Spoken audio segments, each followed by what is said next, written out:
എല്ലാ മാന്യ പ്രേക്ഷകർക്കും പീപ്പിൾ അവയർനെസ്സിലേക്ക് സ്വാഗതം. രാഷ്ട്രീയ ക്യാമ്പയിനുകൾ, ഇലക്ഷൻ ക്യാമ്പയിനുകളിൽ എപ്പോഴും ശ്രദ്ധിക്കാറുള്ള ഒന്നാണ് പ്രത്യാരോപണങ്ങൾ, അഴിമതി ആരോപണങ്ങൾ, അതുപോലെ തന്നെ രാജ്യവിരുദ്ധമായിട്ടുള്ള പ്രവർത്തനങ്ങളെ എതിർക്കുന്ന പല നടപടികൾ, ഇതേപോലുള്ള പ്രശ്നങ്ങൾ നമ്മൾ കേൾക്കാറുണ്ട്.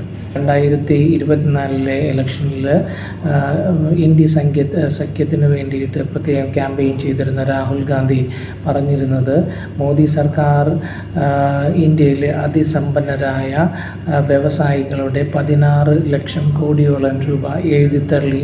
എന്നാൽ ഇന്ത്യ സഖ്യം അധികാരത്തിൽ വന്നാൽ പാവപ്പെട്ട കർഷകരുടെ കടങ്ങൾ എഴുതിത്തള്ളും എന്നാണ് പറഞ്ഞിരുന്നത്.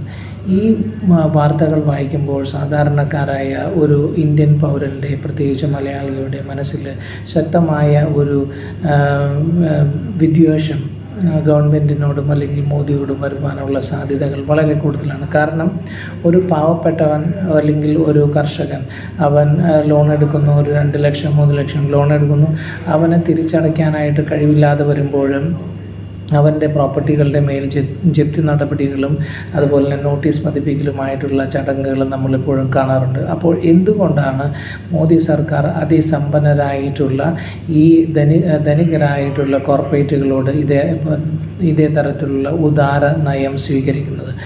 രാഹുൽ ഗാന്ധിയുടെ ഈ ആരോപണത്തിൽ എന്തെങ്കിലും സത്യമുണ്ടോ? നമുക്ക് പരിശോധിക്കാം. 2020 റിസർവ് ബാങ്ക് ഒരു ബുള്ളറ്റിൻ പുറത്തിറക്കിയിരുന്നു. നീരവ് മോദി, മെഹുൽ ചോക്സി, വിജയ് മല്യ തുടങ്ങിയ ലോൺ തിരിച്ചടവ് മുടക്കിയ വ്യവസായികളുടെ ലോണുകൾ റൈറ്റ് ഓഫ് ചെയ്തു എന്നുള്ളതായിരുന്നു ആ വാർത്ത. ഈ വാർത്തയെ മലയാള മാധ്യമങ്ങളും അതുപോലെ തന്നെ മലയാളത്തിലെ പ്രമുഖ ചാനലുകളും റിപ്പോർട്ട് ചെയ്തത് മെഹുൽ ചോക്സി, വിജയ് മല്യ തുടങ്ങിയവരുടെ ലോണുകൾ എഴുതിത്തള്ളി എന്നുള്ളതാണ്. മനോരമ പ്രത്യേകിച്ചും അത് എടുത്തെഴുതി. വിജയ് മല്യയുടെ ലോൺ റിസർവ് ബാങ്ക് വേണ്ടെന്ന് വെച്ചു. അനേകം ധനികരുടെ 68,000 കോടി രൂപ എഴുതിത്തള്ളി. ഇതേ വാർത്തകൾ കേൾക്കുന്ന സാധാരണക്കാരനായ ഒരു മലയാളിയുടെ മനസ്സിൽ തികച്ചും ഒരു വലിയ വിദ്വേഷം, ഗവൺമെൻറ്റിനോട് ഒരു ആൻറ്റി ഇൻകുംബൻസി വരാനുള്ള സാധ്യതകൾ വളരെ കൂടുതലാണ്.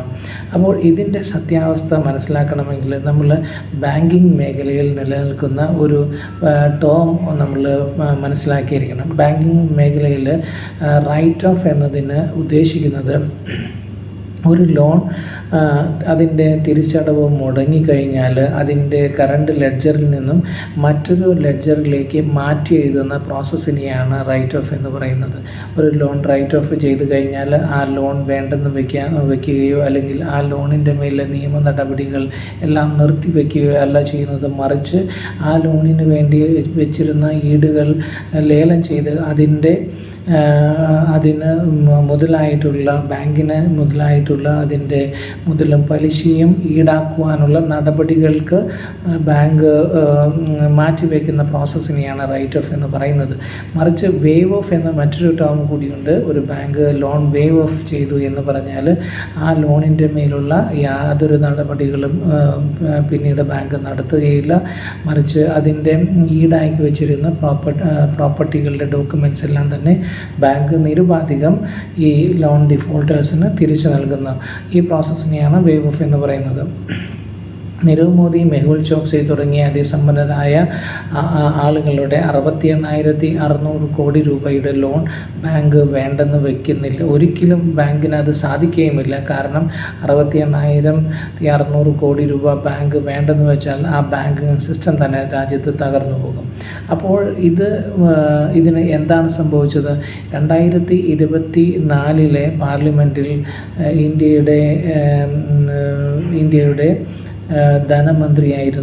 ധനകാര്യമന്ത്രിയായ നിർമ്മല സീതാരാമൻ പാർലമെൻറ്റിൽ വ്യക്തമായി പറഞ്ഞു, വിജയ് മല്യയുടെ 14,301 കോടി രൂപയുടെ അസറ്റുകൾ ലേലം ചെയ്ത് ആ തുക ഗവൺമെൻറ് ഓഫ് ഇന്ത്യ കണ്ടുകെട്ടി അത് ബാങ്കുകൾക്ക് നൽകുമെന്നുള്ളത്. അതായത് ലോണുകൾ ഡിഫോൾട്ട് വിജയ് മല്യ യഥാർത്ഥത്തിൽ 6,000 കോടി രൂപയാണ് ലോൺ എടുത്തിരുന്നത്. 2008 വിജയ് മല്യ ലോൺ എടുത്ത് 2009 മുതലാണ് ഡിഫോൾട്ടറായി. അതായത് കോൺഗ്രസിൻ്റെ UPA ഭരണകാലത്താണ് ഈ ലോൺ എടുക്കുന്നതും അത് ഡിഫോൾട്ടാകുന്നതും. എന്നാൽ 2009 മുതൽ ഡിഫോൾട്ടായ നോൺ പെർഫോമിംഗ് അസറ്റായ ലോണിൻ്റെ മേൽ UPA സർക്കാർ യാതൊരു നടപടികളും സ്വീകരിച്ചിരുന്നില്ല. എന്നാൽ 2014 മോദി സർക്കാർ അധികാരത്തിൽ വരുമ്പോൾ നോൺ പെർഫോമിംഗ് അസറ്റുകളുടെ മേൽ ശക്തമായ നടപടികൾ സ്വീകരിക്കുവാൻ ബാങ്കുകളുടെ മേൽ സമ്മർദ്ദമുണ്ടാകുകയും അങ്ങനെ നിയമ നടപടികൾ സ്റ്റാർട്ടാക്കുകയും ചെയ്തു. അതിൻ്റെ ഫലമായിട്ട് ഇപ്പോൾ 2024 അവ ലേലം ചെയ്ത് ആ തുക ബാങ്കുകൾ കണ്ടുകെട്ടാനായിട്ട് ബാങ്കുകളിലേക്ക് സ്വരുക്കൂട്ടുവാനായിട്ട് സാധിച്ചു. അപ്പോൾ നരേന്ദ്രമോദി ധനികരായിട്ടുള്ള സാമ്പത്തികമായ ഉന്നതയിൽ നിൽക്കുന്ന കോർപ്പറേറ്റുകളുടെ കടം എഴുതിത്തള്ളി വേണ്ടെന്ന് വെച്ചു ഒഴിവാക്കി എന്നുള്ളതൊക്കെ ശുദ്ധ കല്ലുവച്ച നുണയാണ് എന്നുള്ളത് നമുക്ക് മനസ്സിലായി. എന്നാൽ ഇതൊക്കെ അറിഞ്ഞിരുന്ന് ഇത് റൈറ്റ് ഓഫ് എന്നത് കടം തള്ളലല്ല, മറിച്ച് ഒരു ലെഡ്ജറിൽ നിന്ന് മറ്റൊരു ലെഡ്ജറിലേക്ക് മാറ്റി എഴുതുകയാണ് എന്നുള്ള വസ്തുത രാഹുൽ ഗാന്ധിക്കും അതുപോലെ തന്നെ പത്രമാധ്യമങ്ങൾക്കും അറിയാഞ്ഞിട്ടല്ല. ഇത് ഒരു തന്ത്രമാണ്. ഒരു നുണ 100 വട്ടം ആവർത്തിച്ച് പറഞ്ഞാൽ ജനങ്ങൾ അത് സത്യമാണെന്ന് വിശ്വസിക്കും. ഇത് ഹിറ്റ്ലറിൻ്റെ, അതായത് ജർമ്മനിയിലെ നാസിയുടെ തലവനായ ഹിറ്റ്ലറിൻ്റെ പ്രൊപ്പഗണ്ട മേധാവിയായ ഡോക്ടർ പോൾ ഗീബൽസിൻ്റെ അദ്ദേഹത്തിൻ്റെ ഒരു തന്ത്രമായിരുന്നു. ഇതിനെ ഗീബൽസിയൻ തന്ത്രം എന്നാണ് പറയുക. ഈ തന്ത്രം ഉപയോഗിച്ചാണ് ഹിറ്റ്ലറിൻ്റെ കൊടും ക്രൂരതകളും അവൻ ചെയ്ത പാതകങ്ങളും ഗീബൽസ് വെളുപ്പിച്ചിരുന്നത്. ഇത് ഇന്ത്യൻ രാഷ്ട്രീയത്തിലും സാമൂഹ്യ സാംസ്കാരിക മേഖലകളിലെല്ലാം തന്നെ പ്രയോഗിച്ച് വിജയിച്ച ഒരു തന്ത്രമാണ്. ഈ തന്ത്രമാണ് ഇന്ത്യയിലും രാഷ്ട്രീയ പാർട്ടികൾ അവരുടെ പ്രസംഗങ്ങളിൽ ഉപയോഗിക്കുന്നത്. അപ്പോൾ ഈ തന്ത്രങ്ങളിൽ പല ആളുകളും വീണുപോയി അവരുടെ സമ്മതിദാനാവകാശം ഈ തന്ത്രങ്ങൾ ഉപയോഗിക്കുന്നവർക്ക് അനുകൂലമായി രേഖപ്പെടുത്താറുണ്ട്. അതേപോലുള്ള ഒരു റിസൾട്ടാണ് കേരളത്തിൽ പ്രത്യേകിച്ച് നമ്മൾ കണ്ടത്. അതുകൊണ്ട് തന്നെ ഇതേപോലുള്ള തന്ത്രങ്ങൾ ഉപയോഗിക്കാനായിട്ട് രാഷ്ട്രീയ പാർട്ടികൾ വളരെ ശ്രദ്ധ കാണിക്കാറുണ്ട്, അല്ലെങ്കിൽ വളരെ താല്പര്യം കാണിക്കാറുണ്ട്. നോർത്ത് ഇന്ത്യയിലെ ജനങ്ങൾക്ക് ഗീബൽസിയൻ തന്ത്രങ്ങളിൽ വീഴാതെ അവരുടെ സമ്മതിദാനം അവർ രേഖപ്പെടുത്തി. അതിൻ്റെ ഫലമാണ് ഇന്ത്യയുടെ രാഷ്ട്രീയ നിർണയത്തിൽ നമ്മൾ കണ്ടത്.